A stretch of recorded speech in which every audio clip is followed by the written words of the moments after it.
Continuamos con nuestro estudio. Vayamos a Efesios capítulo 4, versículo 11 y 12, para recordar brevemente lo que hemos visto. Efesios 4, 11 y 12 dice: "El mismo constituyó a unos apóstoles, a otros profetas, a otros evangelistas y a otros pastores y maestros, a fin de capacitar al pueblo de Dios para la obra de servicio, para edificar el cuerpo de Cristo". Y ya estudiamos cada uno de ellos, a excepción del que vamos a estudiar hoy, que son los maestros, ¿verdad? En cada uno hemos detallado en lo que se requiere, en lo que según la Biblia qué debe de ser, y precisamente hoy vamos a analizar lo que un maestro, bíblicamente hablando, lo que un maestro es.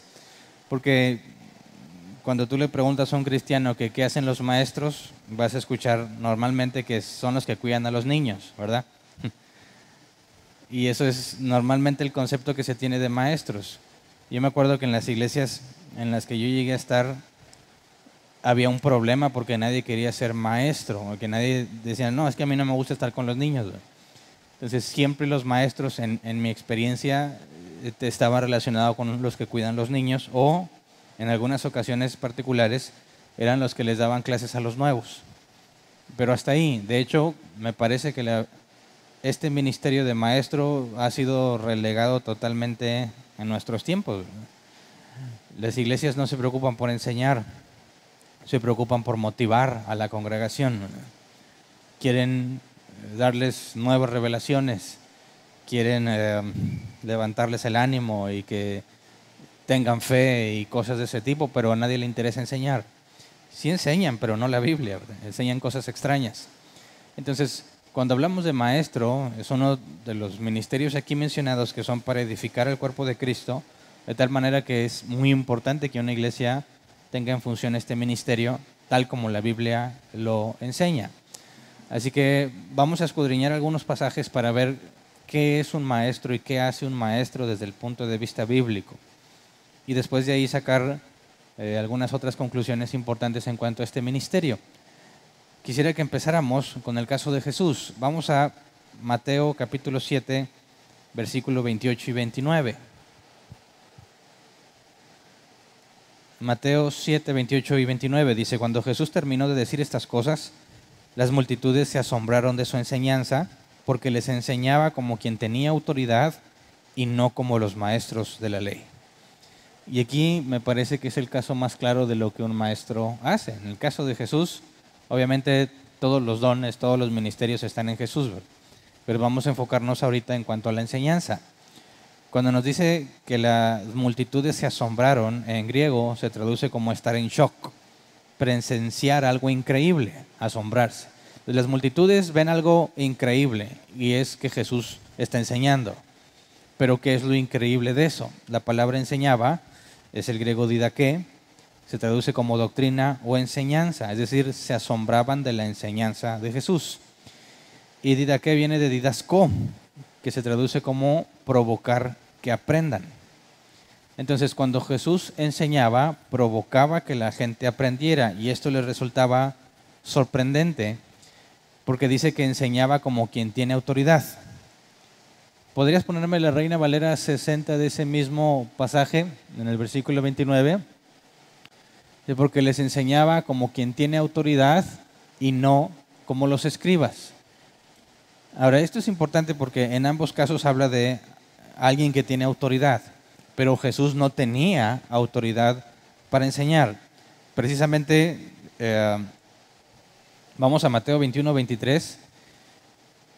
Dice: "Jesús entró en el templo y mientras enseñaba se le acercaron los jefes de los sacerdotes y los ancianos del pueblo. ¿Con qué autoridad haces esto?", le interrogaron. ¿Quién te dio esa autoridad? Entonces, fíjate, le preguntan ¿quién te dio autoridad? Ellos lo están reconociendo como alguien que no tiene autoridad para enseñar. Sin embargo, las multitudes se asombran porque enseña como quien tiene autoridad. Entonces, cuando nos dice que la multitud se asombraba porque tenía autoridad, la palabra griega es exousia, poder para actuar, poder conferido, autorización.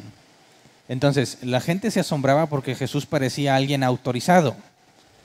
Pero los maestros de la ley y los principales de ese tiempo le cuestionaban sobre quién lo autorizó, ya que ellos se veían a sí mismos como aquellos que Dios usaba para enseñar al pueblo. De hecho, algo de eso todavía hoy en día con los judíos ortodoxos. Si no eres enseñado por un rabino, no vale cualquier cosa que tú hayas estudiado.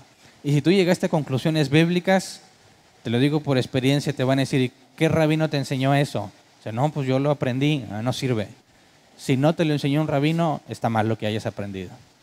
Entonces, ellos mismos se veían como el medio que Dios usaba para enseñar a la gente.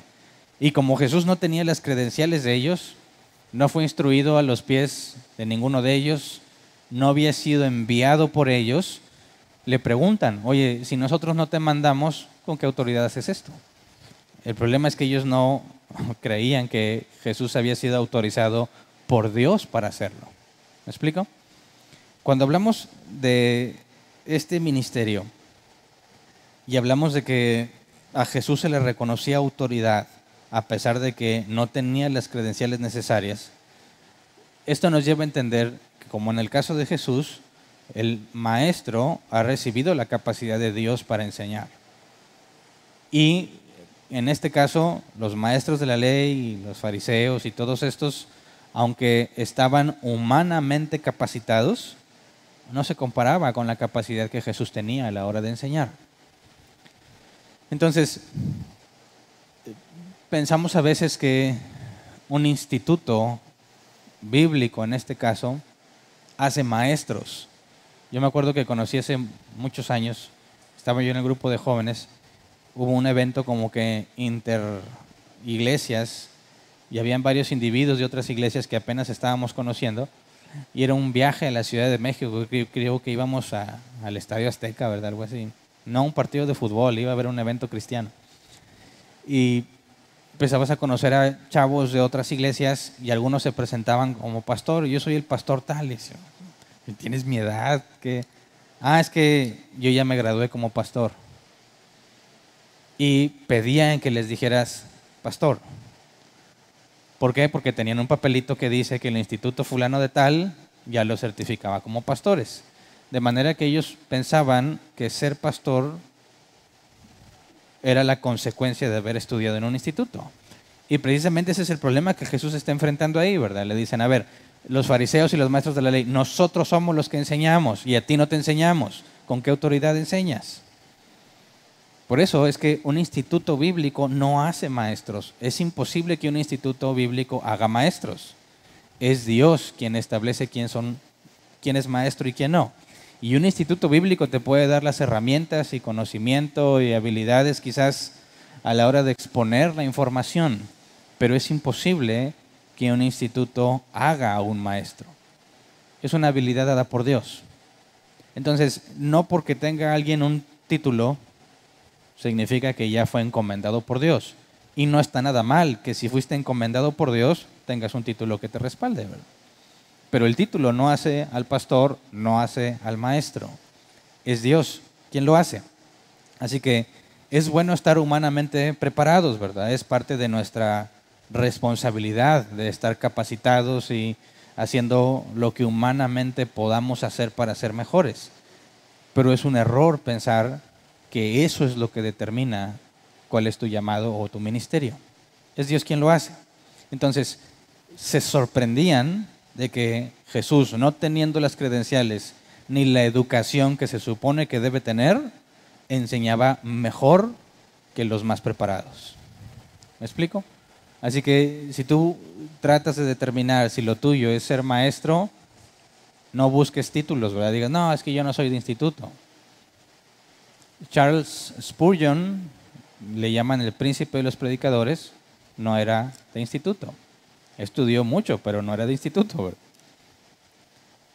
Entonces, se tiene que ver de otra forma, no en el papel que traes o presentas, sino en lo que Dios te ha dado, en la capacidad que Él te ha dado para determinarlo. Y quisiera que viéramos un caso, el caso de Esdras y algunos de los levitas. Vamos a Nehemías capítulo 8, versículo 1 al 3. Dice, entonces todo el pueblo, como un solo hombre, se reunió en la plaza que está frente a la puerta del agua y le pidió al maestro Esdras traer el libro de la ley que el Señor le había dado a Israel por medio de Moisés. Así que el día primero del mes séptimo, el sacerdote Esdras leyó la ley ante la asamblea, que estaba compuesta de hombres y mujeres y de todos los que podían comprender la lectura, y la leyó en presencia de ellos desde el alba hasta el mediodía en la plaza que está frente a la puerta del agua. Todo el pueblo estaba muy atento a la lectura del libro de la ley. Ahora, en el contexto, esto pasó 7 meses después de que terminaron la muralla, ¿verdad? En la reconstrucción de Jerusalén. Se reúnen todos a escuchar la lectura del libro de la ley. Y esta unidad en el pueblo para escuchar la palabra de Dios, eso es en contra de la naturaleza humana, ¿verdad? Al hombre natural no le interesan las cosas de Dios.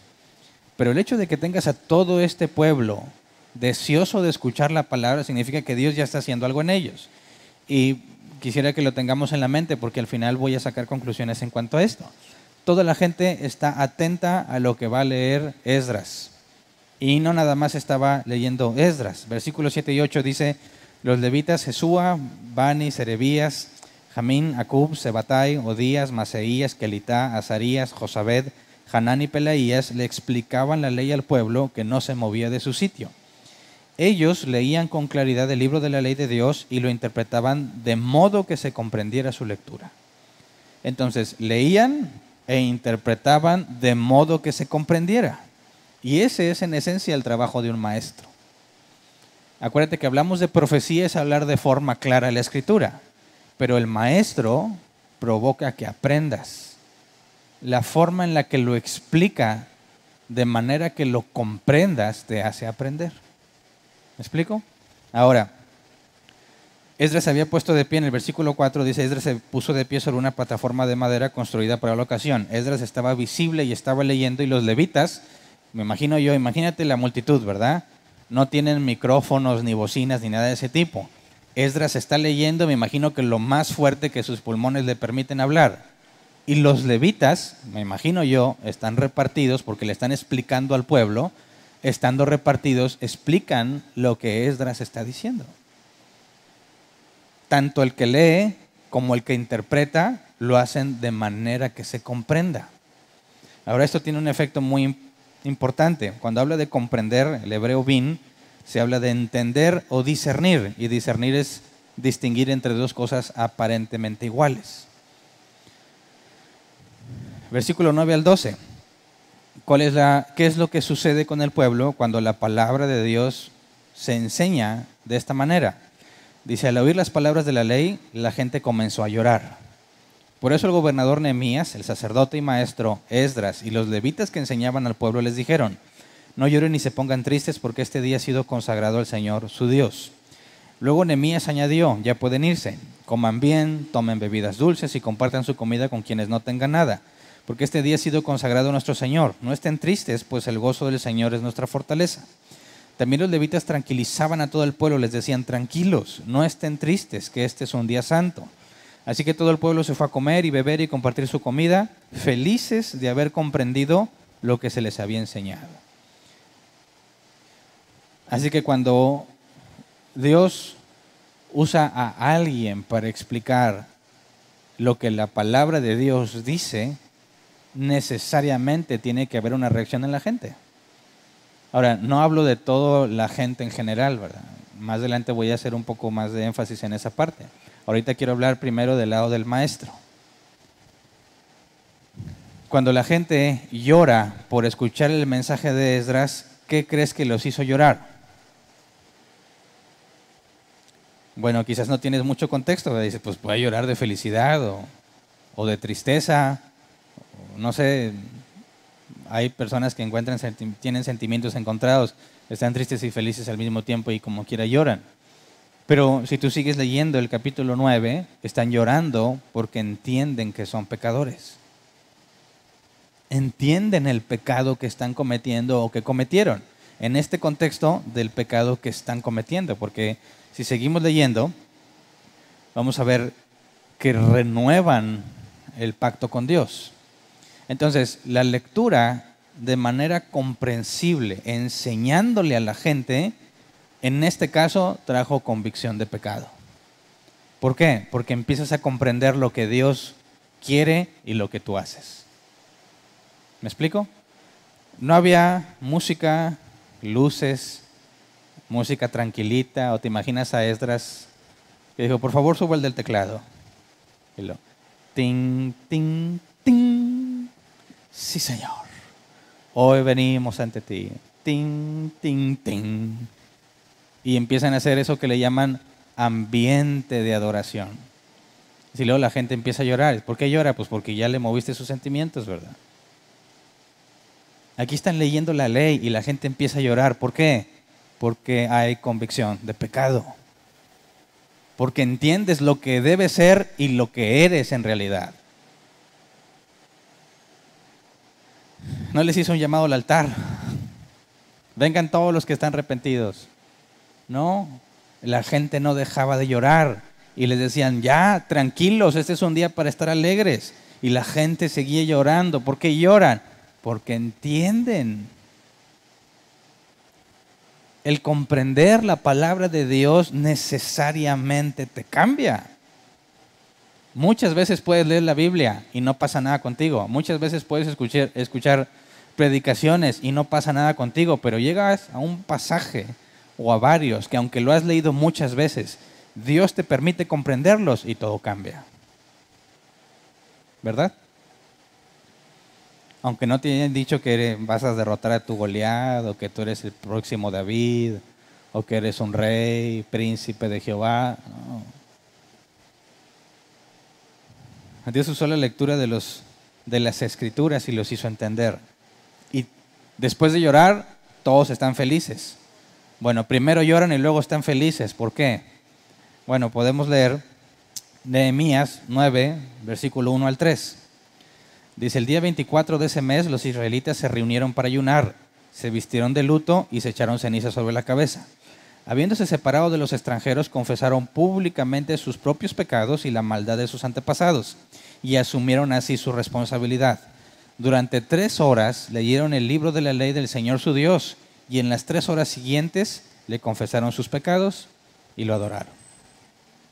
¿Cuánto tiempo estuvieron oyendo? 3 horas. Y cuando leí en el principio del capítulo 8, desde el alba hasta el mediodía, eso a mí me da libertad para hablar, ¿verdad? Es decir, ellos se aguantaban todo un mediodía. Y la gente, después de estar escuchando 3 horas, luego en otras 3 se pusieron a confesar sus pecados. Versículo 38 en el capítulo 9. Por todo esto, nosotros hacemos este pacto y lo ponemos por escrito, firmado por nuestros gobernantes, levitas y sacerdotes. Renovaron el pacto con Dios. ¿Todo esto a raíz de qué? De que comprendieron. ¿No dijo Pablo que yo nomás me la sé en la Reina Valera 60? Transformaos mediante la renovación de vuestro entendimiento. El área del trabajo del maestro es el entendimiento. Y eso necesariamente debe llevar transformación. ¿Me explico? Cuando la Biblia habla de arrepentimiento, habla de cambiar tu forma de pensar. Porque de una u otra forma, lo que hacemos lo justificamos como algo válido o correcto. Pero cuando Dios te cambia la manera de pensar, ya no puedes seguir justificando eso. ¿Me explico? Muchos se convencen que lo que hacen, a pesar de que esté mal hecho, es válido. El que roba dice, pero no le robo a los pobres, le robo a los ricos, porque tienen mucho, ¿verdad? Pero si Dios le permite entender la Escritura, sabe que no importa a quién le robes, está robando, ¿verdad? Y no puedes justificar que bueno, es que si él tiene, al cabo ni le va a doler, o sea, él le robé su teléfono, pues se va a comprar otro, no pasa nada. No, robar es robar. Y si Dios te permite entender la parte que dice no robarás y te permite entender qué es el pecado, vas a entender que no importa a quién le robes, estás haciendo mal. Y eso debe generar un cambio, porque aunque tú te empeñes en hacer lo mismo, no vas a estar en paz. Muchas veces la diferencia entre un cristiano y un no cristiano es la felicidad al momento de pecar. en un principio los dos disfrutan, ¿verdad? Porque el pecado siempre es atractivo. Pero lo que sigue después de ahí es lo que diferencia uno y al otro. El Hijo de Dios no va a estar en paz, no puede estar en paz. Sabe que ha hecho mal, comprende que está mal. El que no es de Dios simplemente dice, bueno, Dios, perdóname, gracias, amén. Y ya, como si nada hubiera pasado. Se ve a sí mismo limpio. Pero el que comprende la santidad de Dios sabe que no estás limpio. Constantemente pecas. Entonces, ¿qué se necesita para que la gente cambie? Todos tenemos buenas intenciones. Todos. Y cuando ves iglesias y escuchas a los predicadores, no niego que muchos de ellos tengan la buena intención de ayudar a la gente a cambiar. Tienen el buen deseo de verlos siendo mejores cristianos. Así que tratan de hablarles cosas que los motivan, pero no la palabra de Dios. Y cuando usan la palabra de Dios, está tergiversada, fuera de contexto, torcida. Lo hacen con una buena intención, pero es absurdo pensar que cualquier otra cosa que no sea la Escritura va a provocar arrepentimiento en las personas. Porque el arrepentimiento no es emocional, es intelectual. Cambiar la forma de pensar y no la puedes cambiar tú mismo. Es la Escritura la que te cambia la palabra. ¿Me explico? Así que, ¿dónde está el área de trabajo de un maestro? ¿Con los incrédulos? No. Con los creyentes. ¿Y el evangelista dónde está su principal área de trabajo? Con los incrédulos. Y si el evangelista cosecha lo que quizás él sembró u otro sembró, ¿a dónde debe canalizarlo? Si es un lugar lejos, como Pablo, que se iba a una ciudad donde nunca había sido predicado el evangelio, vimos que el evangelista tiene que hacer la función de maestro. Pero si no es esa la situación, ellos deben ser canalizados. Esos nuevos creyentes deben ser canalizados a donde hay maestros bíblicos. ¿Para qué? Para que empiecen a alimentarlos y a nutrirlos. ¿Verdad? ¿Te acuerdas que vimos que ser maestro es requisito también para un pastor? Pastores y maestros. Un maestro puede ser maestro sin ser pastor, pero un pastor no puede ser pastor sin ser maestro. Pero yo me he encontrado esto en muchas ocasiones, que dicen que aquí en Árbol Plantado exageramos en lo bíblico. Se van a un extremo. Pura Biblia. Y dicen, no todo es Biblia. No todo es Biblia, también está el Espíritu Santo. También está la presencia. ¿Qué opinas de eso? ¿Se puede exagerar en hacer las cosas muy bíblicas? ¿Tú crees que un día Dios va a decir, Hernán, te pasaste? ¿La Biblia la querías usar para todo? ¿No es para todo, Hernán? ¿Tú crees que Dios se va a molestar porque te tomas en serio su palabra? Dicen, no se trata de pura Biblia, también se trata de aplicación. No sé si alguna vez lo has escuchado, ¿verdad? Pura Biblia no sirve, mucha letra mata. Para eso vete a un instituto. Bueno, entonces, ¿cómo les enseñas acerca de Dios y su palabra sin la Biblia? ¿Cómo le haces? Pues por eso se tienen que inventar muy buenas historias, ¿verdad? Por eso tienen que decir Dios me dijo, porque no va a venir en la Biblia eso que están diciendo. Ahí está el problema. Un pastor, si no es maestro, no puede ser pastor. Porque ¿cómo va a ser que la gente sea edificada sin la palabra de Dios? Es absurdo. Alguna vez también me acuerdo que me preguntaron si aquí la gente lloraba. Me han hecho preguntas muy raras. Hace poquito alguien me preguntó, ¿dónde está la dirección de su iglesia? En las redes sociales. Y ya le mandé la dirección y todo. Dijo, oye, ¿y qué tipo de enseñanzas tienen ahí? ¿Tienen enseñanzas guerreras? Okay. Y yo le mandé, pues era un mensaje, ¿verdad? Y le mandé entre interrogación, ¿enseñanzas guerreras? ¿Qué es lo que estás buscando? O sea, o le hubiera preguntado, ¿cuáles son? Enséñamelas, ¿verdad? ¿Cuáles son las enseñanzas guerreras? Y dije, no, lo que aquí enseñamos es la Biblia. Ah, gracias. Y ya. Dije, bueno, quizás deberíamos ser una iglesia de enseñanzas guerreras, para que la gente venga. Cuando me preguntaron, oye Hernán, ¿y ahí la gente llora? Digo, ¿a qué te refieres? Sí, por ejemplo, cuando la presencia baja, ¿la gente llora? Y le dije, mira, para empezar, Dios está en todas partes. Eso se llama omnipresencia. Y sí, la gente llora, pero no porque sintió la presencia, sino porque fueron convencidos de pecado. ¿Verdad? Y es muy común aquí, quizás los que están sentados no lo ven, pero yo que estoy aquí, es muy común ver a la gente llorando. Y yo espero que sea relativo al tema, ¿verdad? Pero la gente llora, sí llora, pero sin música, sin llamados, sin emocionalismo. La gente llora cuando Dios le permite entender algo. Yo he visto gente llorar de tristeza porque se saben pecadores, y he conocido otros que lloran de alegría porque al fin comprendieron algo. En Nehemías, ¿qué provocó la transformación de las personas? Que Dios les permitió entender. Es muy reconfortante.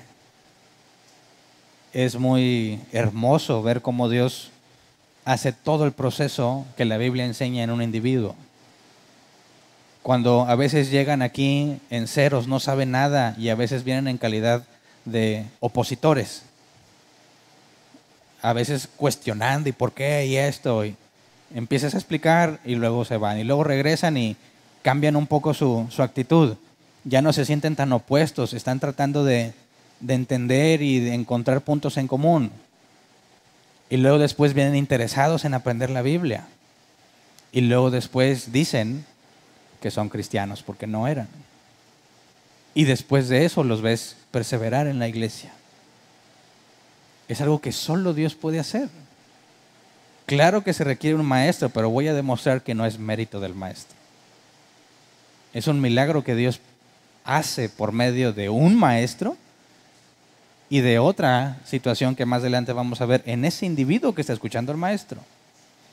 Pero antes de ir a eso, quisiera que viéramos lo que Jesús dijo en cuanto a su enseñanza. Y todos debemos imitar a Cristo en esto. Juan 14:10. Dice, ¿acaso no crees que yo estoy en el Padre y que el Padre está en mí? Las palabras que yo les comunico no las hablo como cosa mía, sino que es el Padre que está en mí el que realiza sus obras. La gente se asombraba de su enseñanza y Jesús dice, esta enseñanza no es cosa mía, es lo que un maestro debe de hacer. Un maestro no enseña cosas suyas. Tiene que decir exactamente esta parte. Mi enseñanza no es mía. Estas palabras no son mías. Estoy hablando de la Escritura.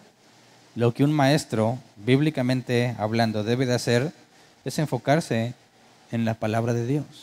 Solo la palabra de Dios. Todo el mensaje debe estar centrado en la palabra de Dios. Por consecuencia, fíjate lo que dice aquí en Mateo 23, 8 al 12.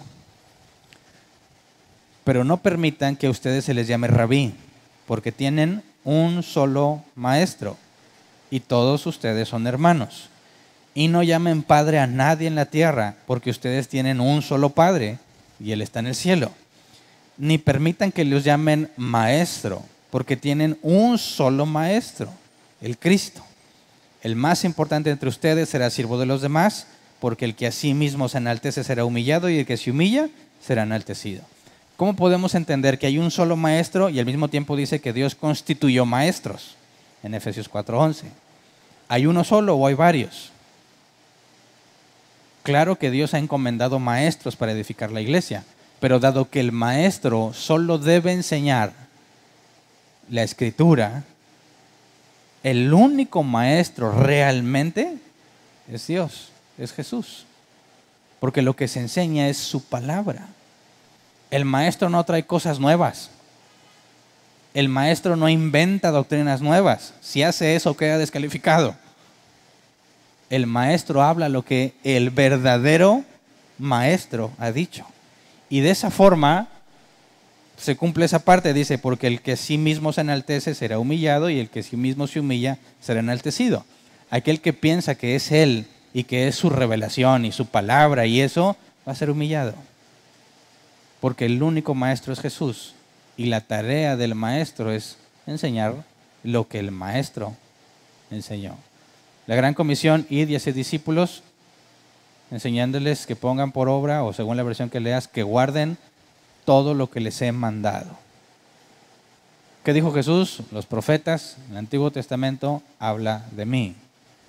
Por eso, cuando el maestro se especifica en ser bíblico, el que está enseñando no es ese maestro humano, sino el verdadero maestro.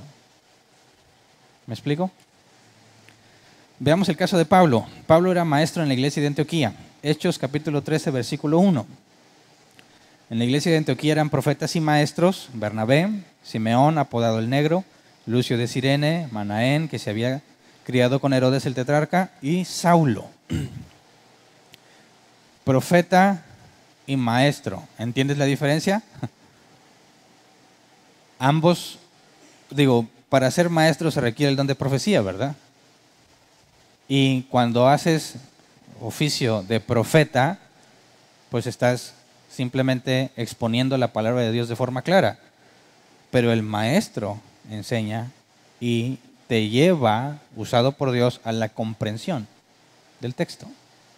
Una cosa es informar sobre lo que Dios ha dicho, como la predicación del Evangelio, y otra cosa es enseñar lo que la Biblia dice.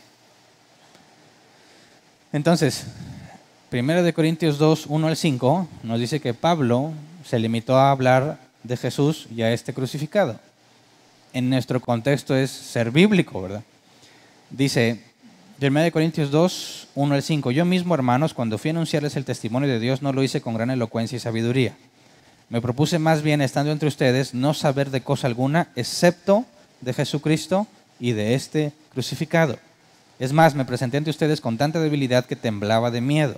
No les hablé ni les prediqué con palabras sabias y elocuentes, sino con demostración del poder del Espíritu, para que la fe de ustedes no dependiera de la sabiduría humana, sino del poder de Dios.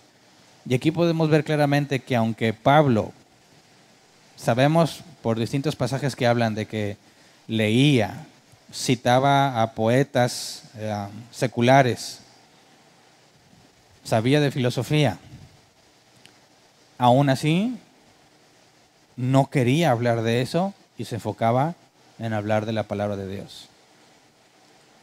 Aunque tenía mucho conocimiento, él se enfocaba en la cruz de Cristo.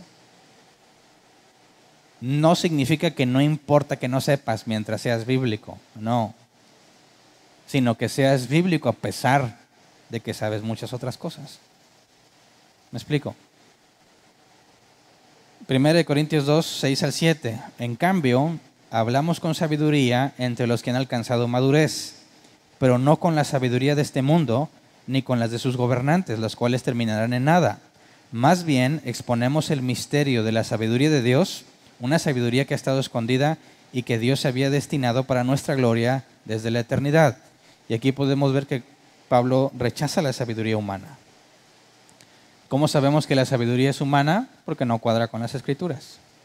Si cuadra con las Escrituras, no es sabiduría humana, es sabiduría divina. ¿Verdad?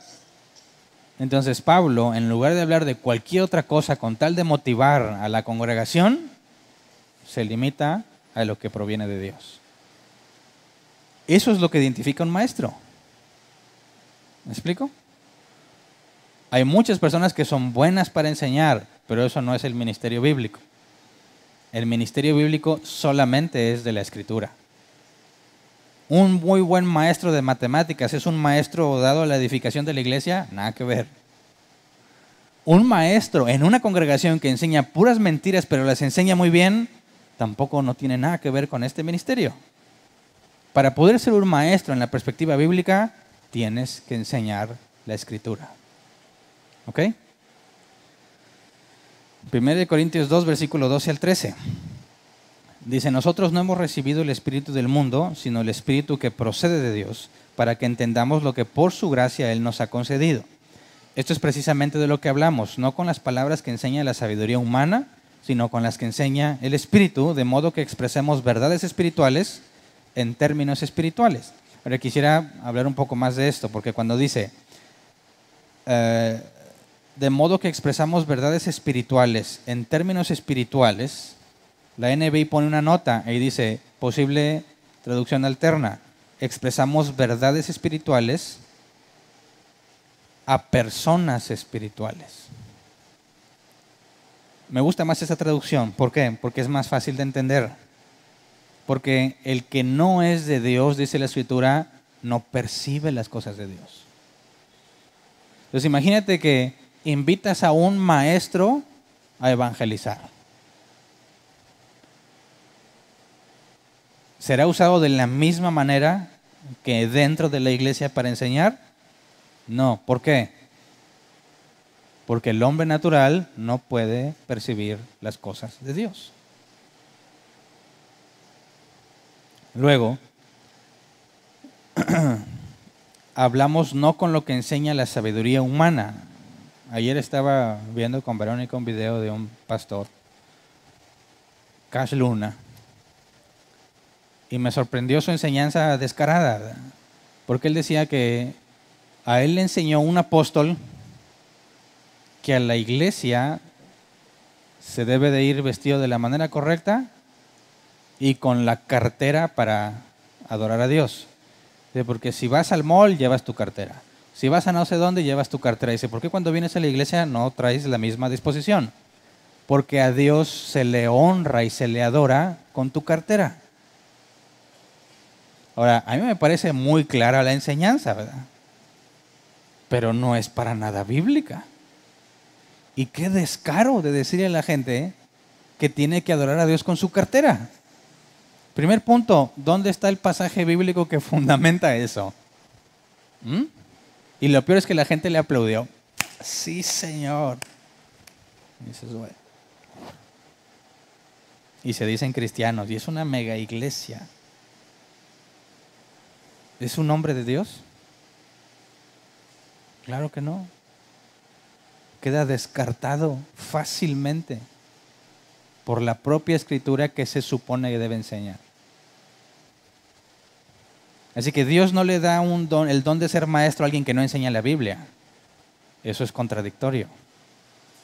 Porque la forma en que identificas a un maestro es porque enseña y hace que se comprenda la Biblia.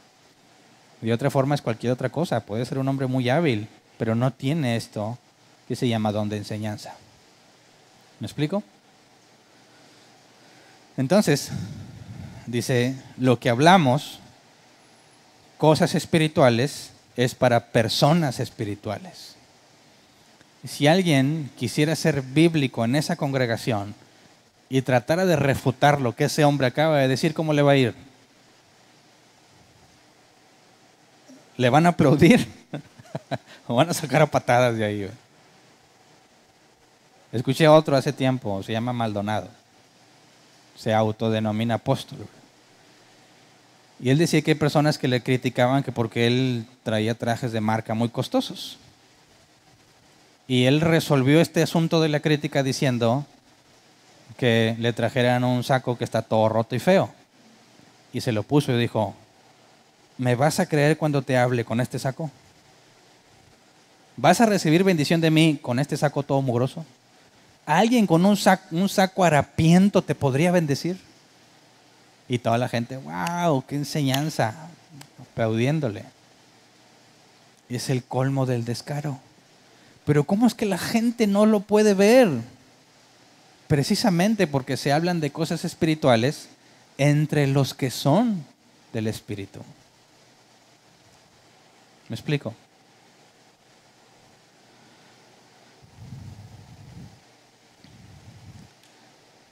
Para que el ministerio de maestro tenga éxito, se requieren ovejas de Cristo. ¿Verdad? Si hablas cosas espirituales entre los que son espirituales, obviamente cuando hablas de lo espiritual estás hablando del Espíritu Santo, ¿verdad? Cosas del Espíritu Santo a los que tienen el Espíritu Santo. Porque en Juan 14:26 Jesús dijo, pero el Consolador, el Espíritu Santo, a quien el Padre enviará en mi nombre, les enseñará todas las cosas y les hará recordar todo lo que les he dicho. Entonces, Dios es el autor de la Escritura, ¿verdad?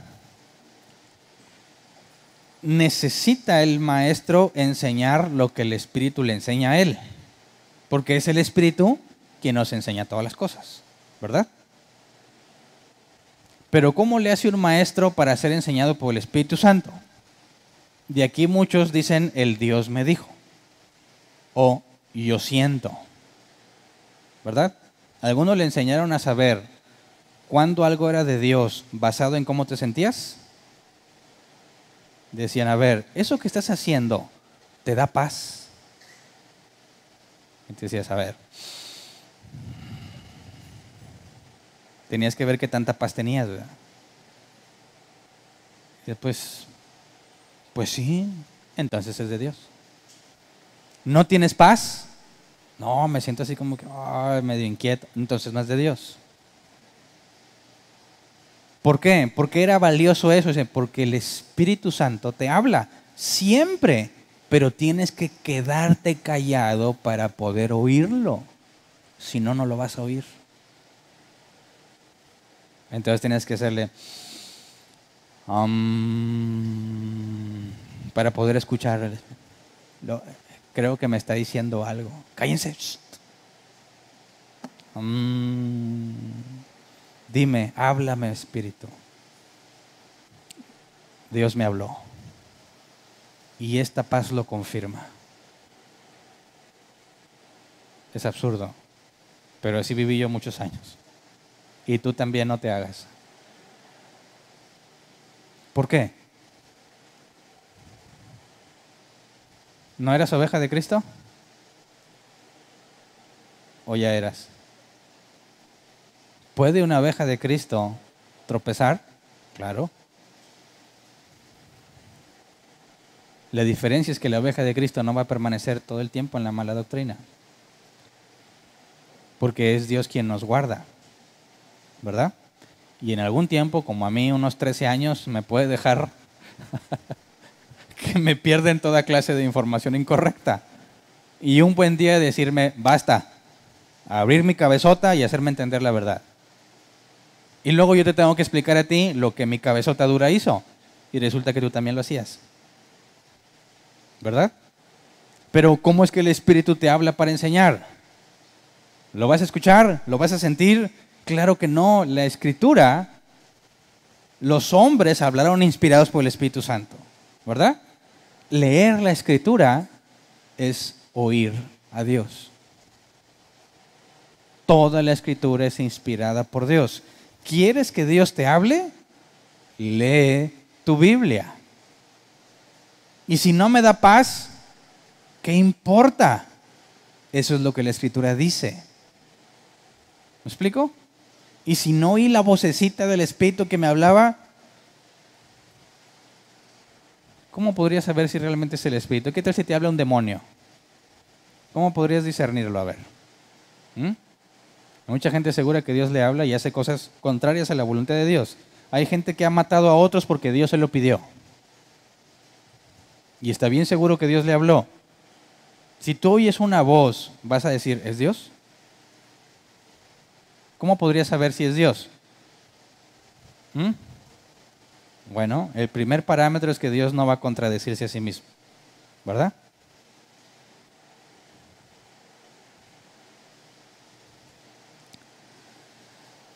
Es el Espíritu Santo el que nos enseña todas las cosas. Tú vas a poder ser enseñado escudriñando la Escritura. Y eso que recibiste es lo que transmites.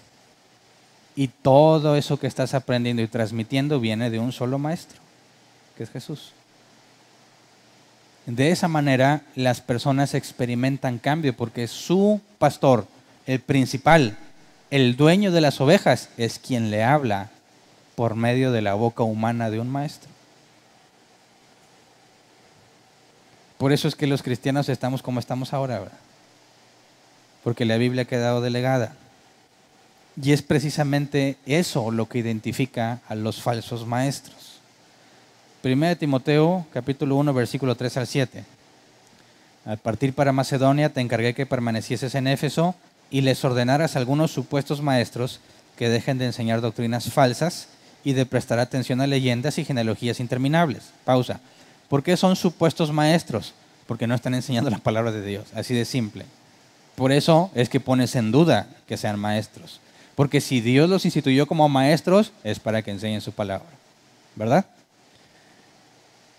Estas cosas provocan controversias en vez de llevar adelante la obra de Dios, que es por la fe. Debes hacerlo así para que el amor brote de un corazón limpio, de una buena conciencia y de una fe sincera. Algunos se han desviado de esa línea de conducta y se han enredado en discusiones inútiles. Pretenden ser maestros de la ley, pero en realidad no saben de qué hablan ni entienden lo que con tanta seguridad afirman. Y aquí hay otro factor. Obviamente tienes que conocer la palabra de Dios, pero aparte necesitas estudio para que hables de lo que entiendes.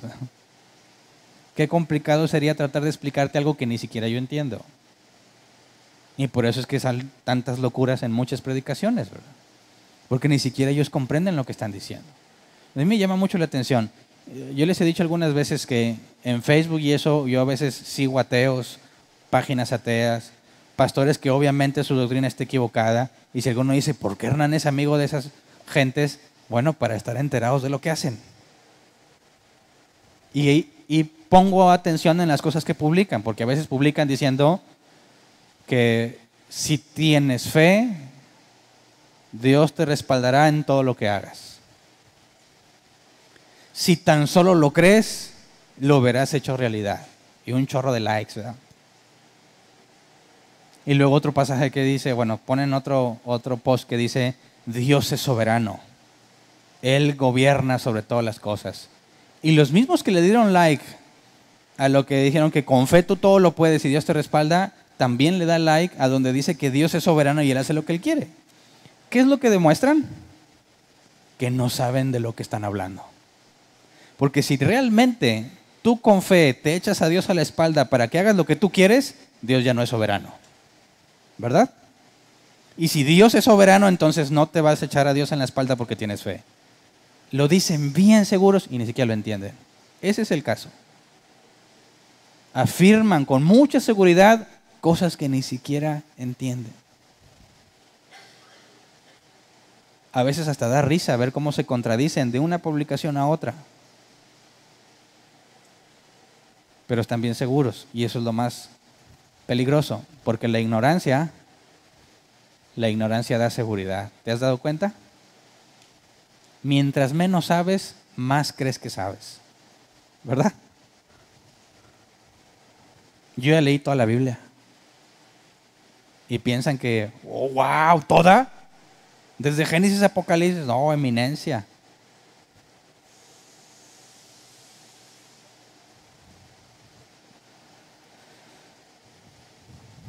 No saben de qué hablan, ni entienden lo que con tanta seguridad afirman. Segunda de Pedro 2, 1 al 3. En el pueblo judío hubo falsos profetas y también entre ustedes habrá falsos maestros que encubiertamente introducirán herejías destructivas al extremo de negar al mismo Señor que los rescató. Esto los traerá una pronta destrucción. Muchos los seguirán en sus prácticas vergonzosas y por causa de ellos se difamará el camino de la verdad. Llevados por la avaricia, estos maestros los explotarán a ustedes con palabras engañosas.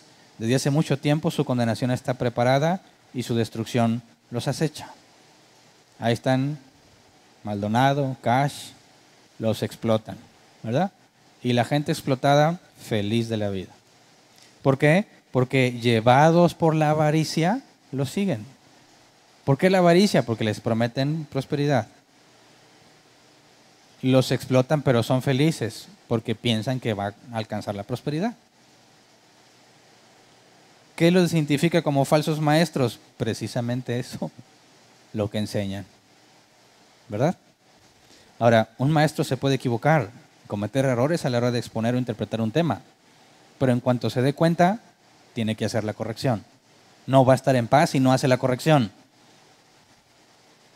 Pero el que no le importa, pues se desdice y se desdice y se desdice.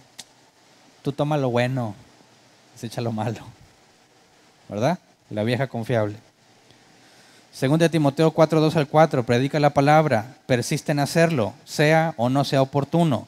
Corrige, reprende y anima con mucha paciencia sin dejar de enseñar.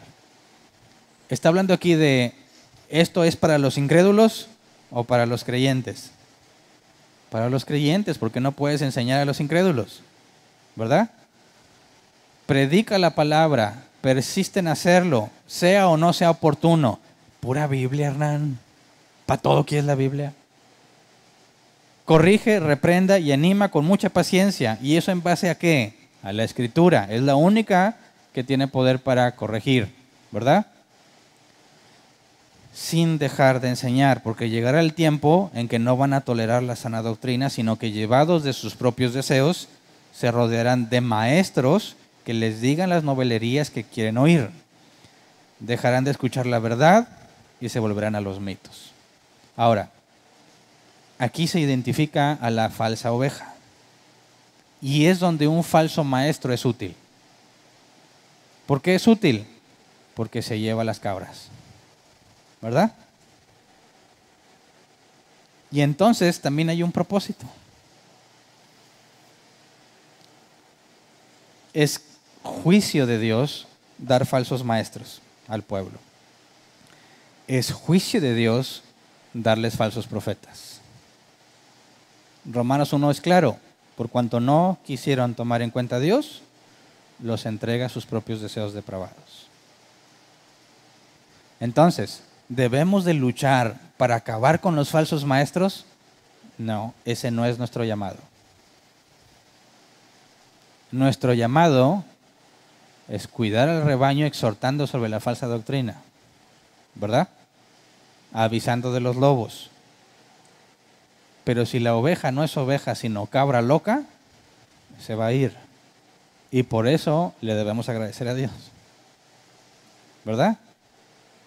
Porque cada cabra loca que se va es muchos problemas menos. Entonces, ¿hay que acabar con los falsos maestros? No, ese no es llamado en ningún momento para ningún cristiano. Oye, pero leímos, tápales la boca, ordénales que no enseñen eso. Claro, porque se está refiriendo a la congregación local, ¿verdad? No que vayas a las iglesias de los falsos maestros y les trates de tapar la boca. Eso no es lo que dice aquí. Si dentro de la congregación se levanta, no los dejes enseñar la falsa doctrina. Tienen que terminar expulsados si no se arrepienten. Y si se van y se llevan a unos con ellos, gracias a Dios. ¿Verdad? Podemos enfocarnos en los que sí quieren la Biblia. Entonces, 1 Corintios 2:14 dice, el que no tiene el Espíritu no acepta lo que procede del Espíritu de Dios, pues para él es locura. No puede entenderlo porque hay que discernirlo espiritualmente. Para que un maestro enseñe correctamente, se requiere el Espíritu Santo, ¿verdad? Y para que un oyente sea enseñado por un maestro, se requiere el Espíritu Santo.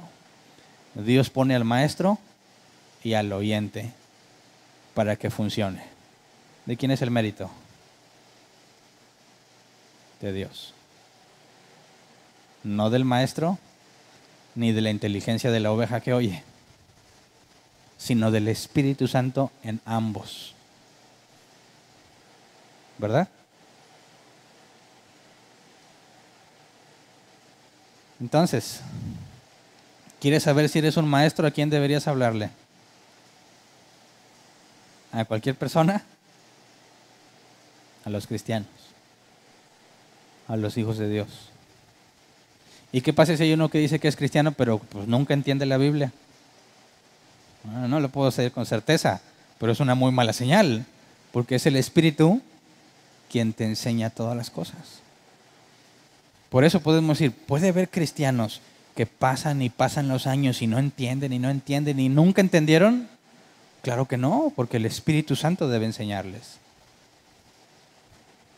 Puede haber cristianos que se ven en problemas porque no tienen un maestro, pero aún así, ¿quién es el que les enseña? El Espíritu Santo. Por eso he dicho muchas veces, ¿te engañaron en la congregación en la que estabas? Sí, como a casi todos nosotros. ¿Esos mugres hombres del diablo? No. Porque si el Espíritu Santo está en ti y no aprendías, partiendo de que la santidad es sinergia, puedes concluir con facilidad que no leías, no estudiabas, confiaste todo lo que te decían por perezoso. ¿Verdad? Así que es cierto que podemos ser presa de un falso maestro, pero por la concupiscencia nuestra, por nuestro propio pecado. Porque si nuestro interés fuese solamente Dios, en la Escritura tenemos todas las respuestas que necesitamos. Pero no, caímos, ¿verdad? Y algunos no nada más caímos, se revolcaron en el lodo. Nos revolcamos. Y hasta enseñamos ese mismo lodo a los demás y cómo revolcarse. ¿Por qué? ¿Porque somos unas pobres víctimas? No, por negligentes y perezosos. Y luego Dios te disciplina, ¿verdad? Y dices, bueno, pues todos nos equivocamos, ¿verdad?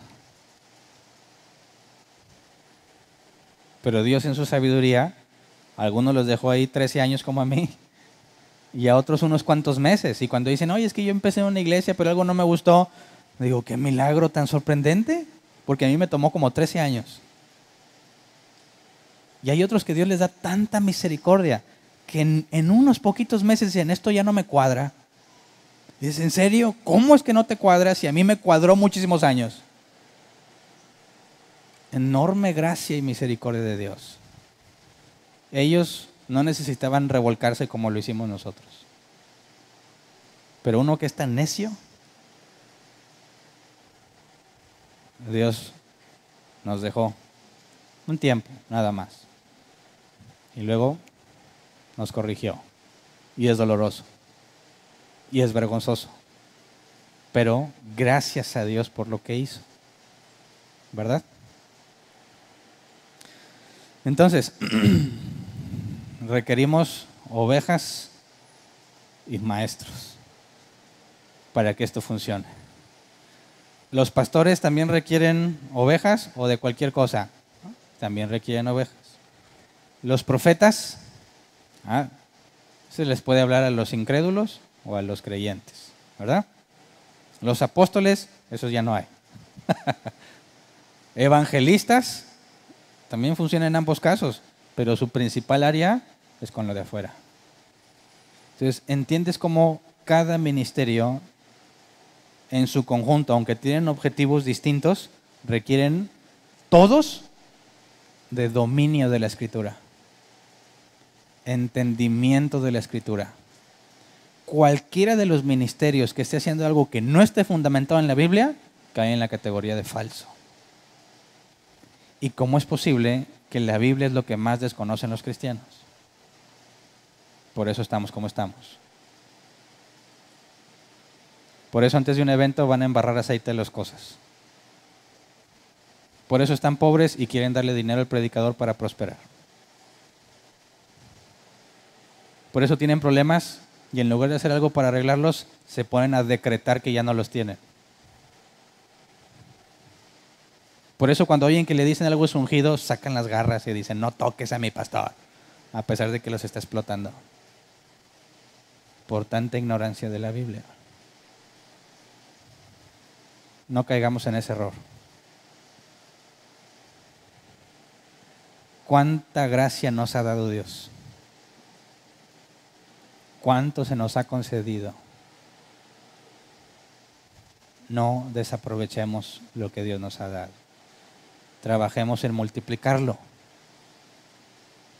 Si Dios te ha permitido entender, eres afortunado. ¿Verdad? Y si te permite transmitirlo a otro, más. Necesitamos maestros bíblicos.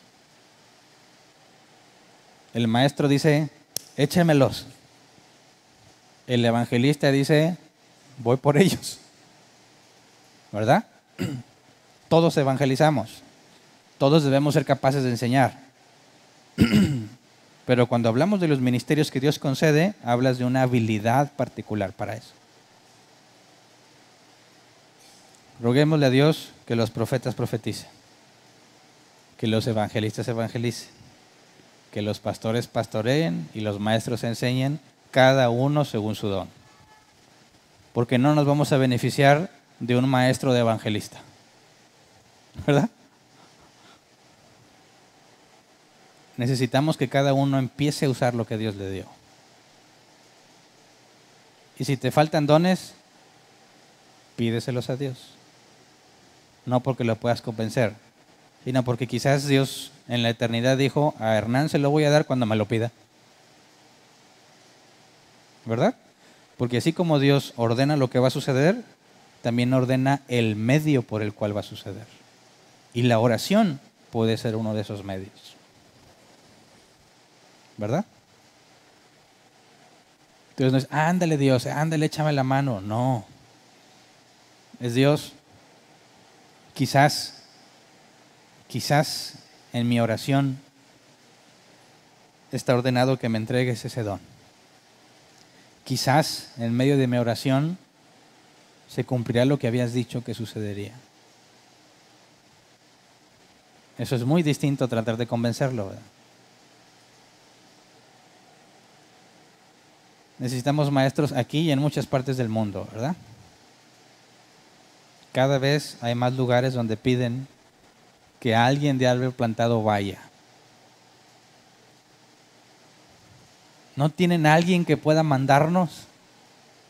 Sí hay, pero no quieren. ¿Verdad? Y hay para escoger, ¿de qué idioma quieres? No se me da el inglés, vete al sur. Guatemala, Chile, Venezuela, Argentina. Manden a alguien. ¿Quieres en inglés? Ahí está Estados Unidos y partes de Europa. Me estaba platicando Roberto que hay una persona que en Japón está descargando muchos de los audios. Un japonés, que a lo mejor es mexicano y anda allá, ¿verdad? Pero me dice que de los que han descargado él es el que más, en Japón.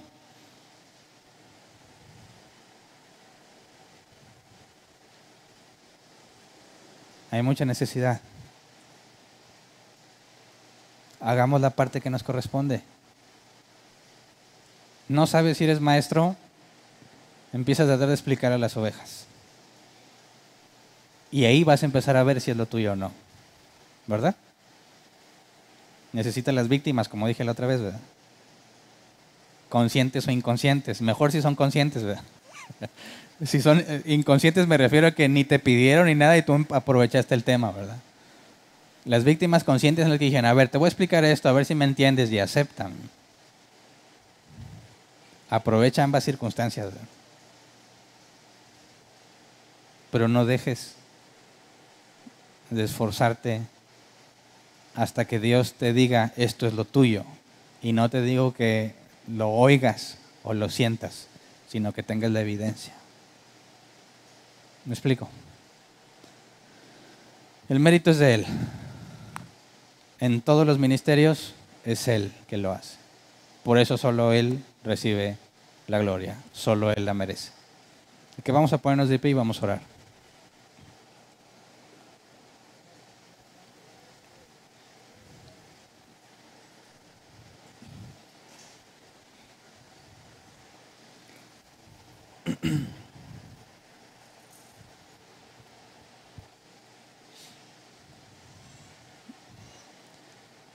Pidámosle a Dios que cada uno esté en el lugar que le corresponde, ¿sí?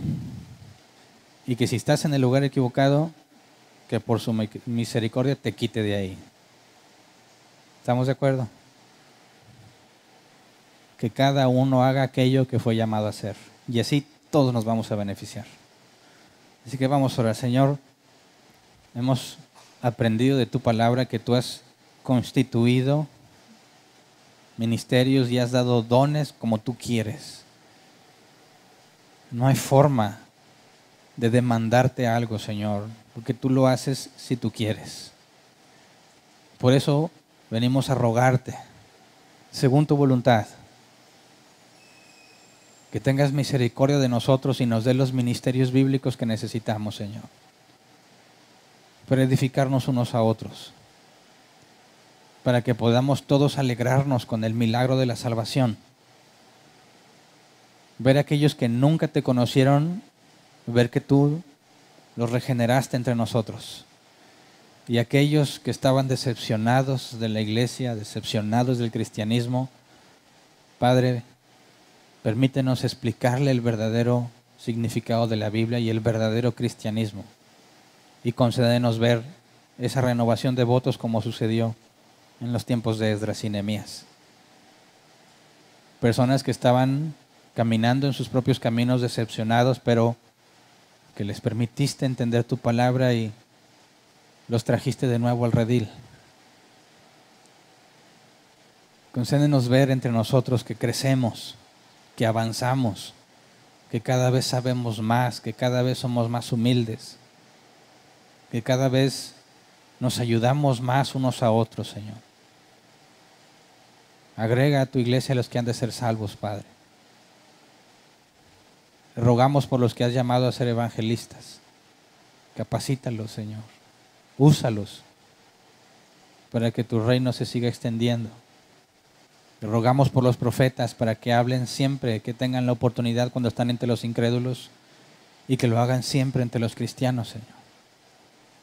Le pedimos por los pastores y maestros para que todos aquellos que tú traigas, Señor, sean capacitados y edificados, preparados para toda buena obra, Señor, y que a su vez puedan preparar a otros. Permítenos ver que funcionamos como la Biblia dice que la iglesia debe funcionar. Permítenos experimentar la alegría que de entre nosotros salgan otros a plantar nuevas iglesias, que de entre nosotros salgan a predicar el Evangelio, que de entre nosotros, Señor, se hagan grupos de estudio donde tu palabra es escudriñada. Queremos ver crecer nuevas iglesias, Señor. Queremos que nos permitas ver tu gracia entre nosotros, porque no lo merecemos.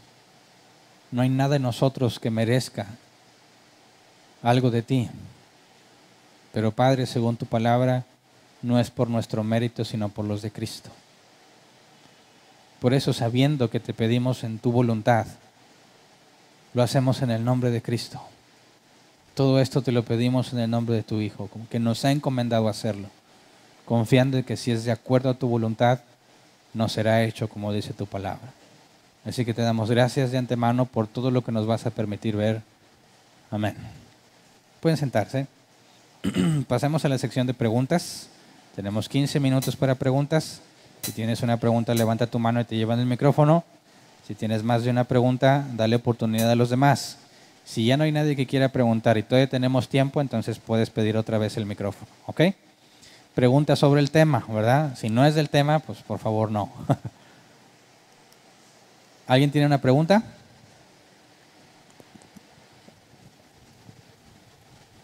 ¿Sí?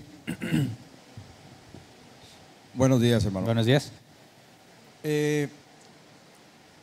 ¿Consideras que todo el que recibe a Cristo recibe el Espíritu Santo o el Espíritu Santo se recibe después? Porque hay varias enseñanzas, obviamente en la iglesia, que han ocasionado mucha confusión.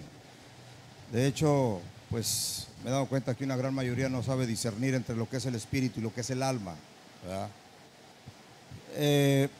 En base a esto lo digo porque el Señor Jesucristo dijo ahí en Juan 14, 16, dice que si guardáis mis mandamientos, entonces yo hago esta pregunta porque ahorita hablaste del Consolador.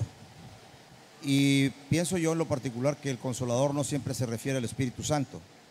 No sé qué opines tú. Pero en Juan 14, 16 dice, si guardáis mis mandamientos, entonces yo rogaré al Padre para que recibáis, para que os mande otro. O sea, no está hablando de un solo Consolador, dice otro Consolador. Y cuando habla también Jesucristo ahí en Juan capítulo 3, que está hablando del nacimiento, Pienso yo que no necesariamente se está refiriendo al bautismo del Espíritu Santo, se está refiriendo al nacimiento, ¿verdad? A veces nos podemos confundir, no sé, siento, porque a veces la Biblia pone espíritu con mayúscula cuando es espíritu con minúscula. Me he fijado en eso, ¿verdad? Obviamente la Biblia pues no se equivoca, sino tal vez los traductores. Por eso tal vez es que a ti te gusta mucho la NBI, ¿no? Pero Jesucristo dice: si no nacieres de agua y espíritu, no entrarás en el reino de Dios. Voy a este otro pasaje también, a 1 Corintios capítulo 15, donde Pablo dice que lo primero no es lo espiritual, y no se está refiriendo al Espíritu Santo, se está refiriendo al Espíritu con E minúscula, ¿verdad? Dice: sino lo carnal, lo animal. Obviamente de aquí sale otra pregunta, porque entonces todos los que no son de Cristo, ¿verdad?, tendrán el Espíritu con E minúscula. Es una pregunta. Porque Corintios capítulo 15 versículo 46 dice que lo primero es el Adán carnal, lo animal. Dice, y luego después es lo espiritual. Entonces, espíritu viviente, que se está refiriendo a Cristo. Entonces, vuelvo otra vez a la pregunta. Necesariamente cuando una persona nace, cuando es salva, cuando tiene a Cristo, ¿tiene el Espíritu Santo? Bueno, me parece que las Escrituras hablan de la regeneración, la adopción, la unión con Cristo, el sello del Espíritu Santo como algo inmediato. El hecho de tener el Espíritu Santo es tener la garantía de la promesa, las arras. Eso es distinto a lo que le llaman el bautismo del Espíritu Santo. Lo podemos ver en los discípulos. Cuando Jesús se aparece a ellos, dice: ¿por qué están turbados? Les dice, les sopla sobre ellos y les dice: reciban el Espíritu Santo. Y luego tienes el Pentecostés, donde lenguas como de fuego se reparten entre ellos. Una cosa es recibir poder de lo alto y otra cosa es el Espíritu Santo. Si nosotros al nacer de nuevo somos declarados hijos de Dios, porque fuimos justificados, necesariamente el Espíritu Santo debe estar en nosotros. Entonces, por eso yo lo veo de manera inmediata, la regeneración y la adopción. Recibimos el Espíritu Santo, con lo cual somos hijos de Dios, en el instante en el que somos regenerados. El hecho de que Dios quiera darte poder para cumplir con cierta actividad, eso queda a criterio de Él y puede hacerlo más de una vez en el transcurso de tu vida. Por eso, cuando hablamos de el Paracletos o el Consolador, habría que considerar el contexto. No necesariamente está hablando del nuevo nacimiento, porque los discípulos ya eran nacidos de nuevo, ¿verdad? Habrían que entender a qué se refiere, pero cuando habla del Consolador, en esos contextos está hablando del Espíritu Santo. Entonces, si el Espíritu Santo está en nosotros, eso es lo que nos permite discernir las cosas espirituales. Eso es parte del nuevo nacimiento. Para poder comprender las cosas de Dios se requiere del Espíritu Santo. Por eso es que no puede haber un individuo que haya nacido de nuevo que no tenga el sello o que no tenga al Espíritu Santo que lo identifica como hijo de Dios. Puede estar siendo arrastrado hacia Dios. Hay personas que buscan de Dios y aún experimentan el nuevo nacimiento. Hay personas que incluso hay personajes históricos del cristianismo que ya eran misioneros y durante una misión en América Latina fueron regenerados. Hay personas que viven el cristianismo aunque no han sido regenerados, pero no hay personas que hayan sido regeneradas que no tengan el Espíritu Santo. Entonces, cuando dice Jesucristo: yo rogaré al Padre y os enviaré. Pero primeramente ahí está Él dando una observación. Dice: si guardáis mis mandamientos.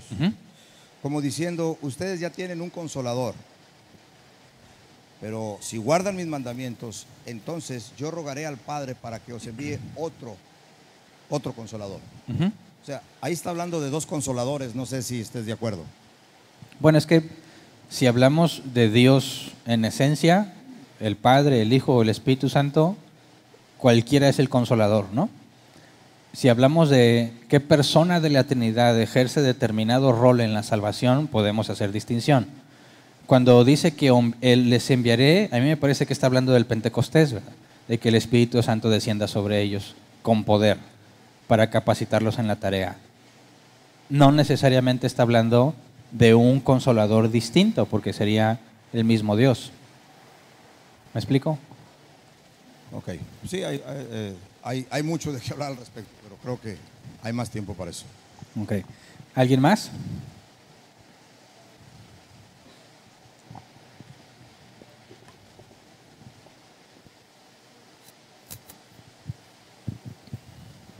Sí, un detalle con lo mismo del Señor, más, y ahorita también lo acaba de mencionar usted, corríjame si estoy equivocado. La persona dice del Espíritu Consolador, ¿va? Y yo pienso que también, sé que la palabra viene paracletos y también significa eso, pero en ese contexto no lo dice que sea el consolador, sino que sea más que nada el defensor o el abogado. Dice, mandaré, o sea, porque igual la palabra puede significar eso, pero en ese contexto, cuando Jesús le está hablando a sus discípulos, le está hablando que les va a enviar a alguien a defenderlos, porque si no los voy a dejar solos. Como yo voy al Padre, no los voy a dejar aquí sin nada. Entonces, más que nada no es de que, porque también me he topado con gente que, el Espíritu te consuela y que consuela, o algo así como que cuando lloras o no sé, ¿va? Y en este contexto es más te defiende, es el abogado. Como Jesús no es nuestro abogado, es el que ahora nos va a proteger, es el que ahora nos va a guiar. Entonces yo pienso que eso es lo que se refiere cuando Jesús dice, no que nos va a consolar, sino que Él es el que ahora nos va a guiar. Como Jesús ya no está con nosotros, ahora es el que nos va a guiar, nos va a decir lo que tenemos que hacer, porque así como Jesús lo envió Dios, así el Espíritu Santo fue enviado por petición de Él. Entonces yo creo que, lo digo por un detalle, ¿no? Para aclarar que a veces, yo también pensaba que algo así iba, pero ya después uno comprende que es más que nada como tu guía, tu defensa, lo que hace Jesús, pero ahora Él en nuestros tiempos, ¿verdad? Sí, eso es a lo que me refiero en cuanto al ser capacitados, ¿verdad? Que el Espíritu Santo venga y los capacite para la tarea que se les encomendó. ¿Alguien más? Había otra mano levantada por allá, ¿verdad? Bueno, ya no. Acá adelante. Ya te ibas para ahí.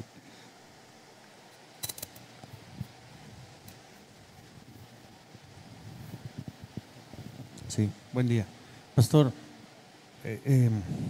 él mismo constituyó los ministerios, como lo hemos estado estudiando, pero a veces es pregunta y ¿qué opinas tú de que a veces el mismo Espíritu Santo, Dios en su infinita gracia para con nosotros, nos puede conceder el entendimiento de algunos de sus secretos, de algunos de sus misterios que han sido revelados? Y tal vez sea tu caso, ¿verdad? Aprovecho la pregunta también.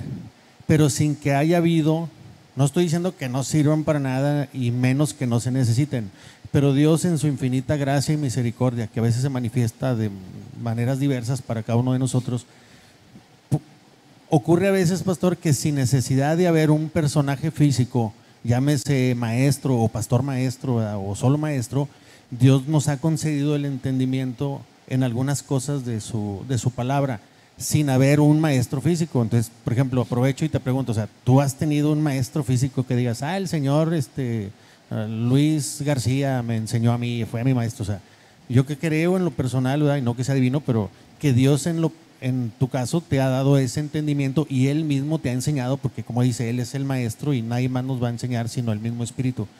¿Es correcta mi apreciación, pastor? ¿Dios puede obrar de esa manera?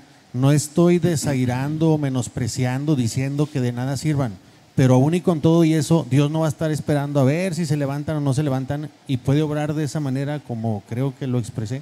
O sea, Él igual nos puede dar ese entendimiento o esa enseñanza en algunas ocasiones, en algunos tiempos, en algunos lugares, en algunas personas. Sí, es que las dos cosas son reales y al mismo tiempo. Es decir, no se requiere un mediador para aprender de la Escritura, ¿verdad? Humanamente hablando, es decir, no necesito sentarme con un maestro que me explique lo que leo, porque precisamente desde la Reforma Protestante decimos que no se necesita eso. Yo puedo leer la Biblia y Dios me puede enseñar. ese es parte de mi crecimiento personal y es algo que nunca debo dejar de buscar. Yo estar aprendiendo en el estudio de la palabra. Pero cuando nos reunimos como iglesia, si Dios ha capacitado a ciertos individuos con esa habilidad, además de lo que yo aprendo individualmente, me voy a beneficiar con el ministerio de un maestro. Pero no se trata que dejes de estudiar tú porque tienes un maestro, o que el maestro no es necesario porque tú estudias, sino que las dos cosas son necesarias. Un crecimiento es lo que tú en lo individual vas llevando con Dios y escudriñando su palabra, y otro muy distinto es el que Dios te puede dar a través de un maestro. Ambos son indispensables y no puedes decir que con uno la haces, ¿verdad? No debes descuidar tu estudio personal y también se requiere un maestro para que seas edificado. ¿Me explico? Gracias. Acá hay otra pregunta.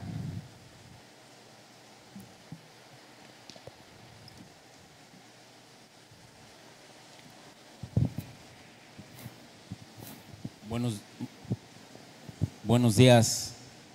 Buenos días. Antiguamente había los que hablaban en lenguas, y el que hablaba en lenguas y había el intérprete, era la revelación que hacía el Espíritu hacia a los que estaban congregantes, ¿no? Uh-huh. Entonces podríamos decir que hoy en día un maestro es alguien que está hablando en lenguas y está interpretando lo que el Espíritu nos quiere enseñar. Quizás en esa analogía es el que habla la lengua de Dios. Uh-huh. Y te interpreta lo que dice, que es en este caso es la escritura, ¿verdad? Es el intérprete entre la escritura y la persona. Podríamos utilizar esa analogía. ¿Verdad? Okay. No las lenguas que hoy se utilizan, no. Cosas que...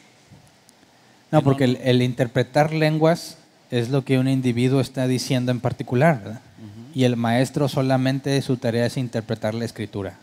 Ok. Gracias. Se acabó el tiempo, ok.